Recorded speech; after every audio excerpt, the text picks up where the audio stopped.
मेरो बाबु नानीले चाहिँ मोमो खाऊ न बाबा भन्दै हामी घरमै कुखुरा ल्याएर काट्दैछु होइन।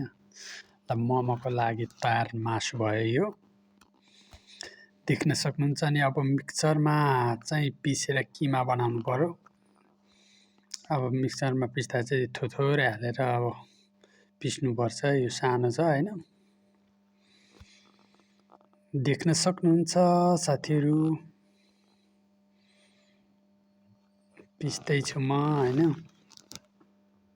यो मजाले पिस्छ।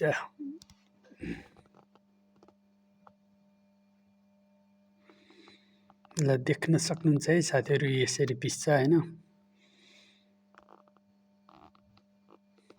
ल हेर्नुहोस् त साथीहरू किमाको भोइस बनाइसकेँ है मैले।